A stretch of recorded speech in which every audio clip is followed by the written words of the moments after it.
A leaked investigation photo from the Las Vegas hotel suite used by Paddock in the opening monologue to his late-night TV show on Monday, an emotional Jimmy Kimmel channeled what millions of Americans were thinking about the gun massacre on the Las Vegas Strip that killed at least 58 people and injured more than 500 others.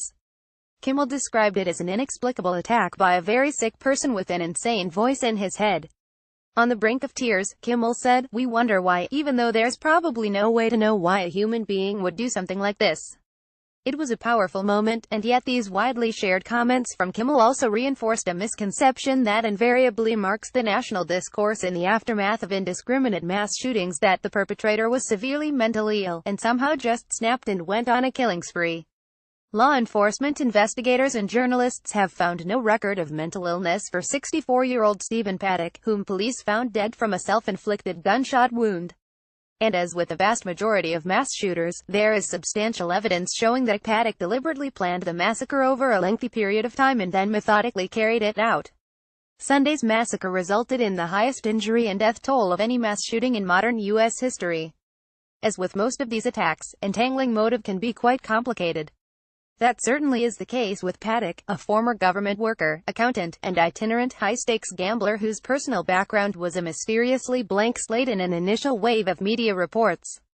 But if determining why a mass shooter struck can be elusive, documenting how he cultivated and carried out his plans, and how insights into those behavioral patterns can help prevent other attacks, is a different story.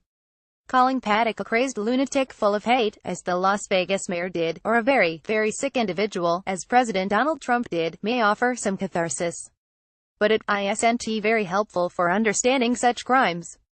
This kind of language can also perpetuate a dangerous stigma against mentally ill people, the vast majority of whom are not violent. Here are some of the key details known so far about Paddock's attack, and, according to law enforcement and behavioral threat assessment experts I've spoken with, some of what investigators are scrutinizing to better understand Paddock's planning and possible motive. Coined by pioneers of the evolving field of threat assessment, the pathway to violence refers to a series of escalating behaviors leading to an attack, which can comprise a crucial period of time for possible intervention. Typically this process begins with a deep-seated grievance that turns to motivation, followed by planning and then an act of targeted violence. Though the process varies widely in its circumstances and duration, it precedes virtually all mass shootings. According to police, Paddock arrived at the Mandalay Bay Resort and Casino 3 days prior to firing a deluge of bullets from his 32nd-floor luxury suite. Over those 3 days he brought as many as 10 suitcases into the suite, presumably transporting his arsenal of nearly 24 firearms, mostly assault rifles, ammunition, and accessories, including rifle scopes and tripods.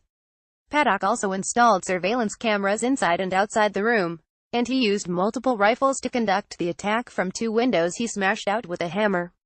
The overall setup was pretty sophisticated, as one law enforcement official familiar with the investigation described it to me.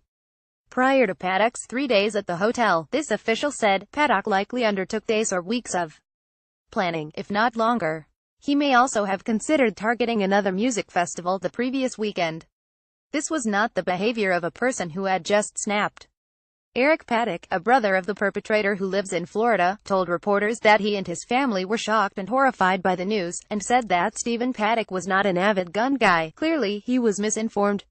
Authorities found a cache of 19 firearms, thousands of rounds of ammunition, and explosives material at Stephen Paddock's residence in Mesquite, Nevada, about 80 miles from Las Vegas, and additional guns at a home he owned in Reno.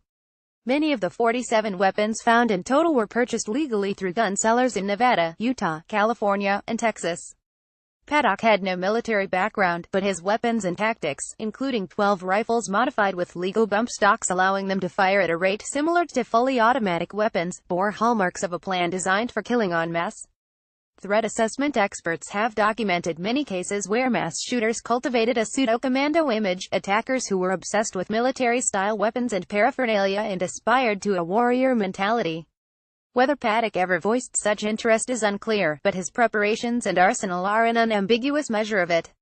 In the initial aftermath, most media outlets ran with Eric Paddock's comments that the family, mostly estranged from Stephen, had no inkling that he might commit a violent crime. This is a very familiar trope in mass shootings. What the surprise among family members or neighbors about a perpetrator snapping really tends to mean is that they didn't know what was going on in his life that led up to it, says Dr. Russell Palarea, a Washington, D.C.-based threat assessment professional. In some cases that can include what experts refer to as a triggering event, being fired from a job, getting served with a restraining order, or experiencing some other negative life development that can set a potentially dangerous person's plan into motion. A thorough investigative process is critical to understanding what happened, says Palarea. He may have amassed his arsenal with the specific intent of carrying out this devastating attack. Or, he may have been collecting firearms as an aficionado and had no perceived grievance, motivation, or need for notoriety back then. The shift could be more recent. What's needed is a timeline of his behaviors. Forensic research shows that most mass shooters express their intentions before they strike, most often to a third party, a concept known as leakage. Data from Paddock's computers and phone could shed light, as could his girlfriend of several years, Mary Lou Danley, a 62-year-old native of the Philippines who worked as a casino hostess. Condition wouldn't explain specifics of the act, says Malloy, but may explain the detachment and cruelty to carry out such an act. Evidence may yet emerge as to what was going on inside Paddock's mind as he plotted his slaughter. It was without a doubt a hideous and evil act, and it was hardly inexplicable.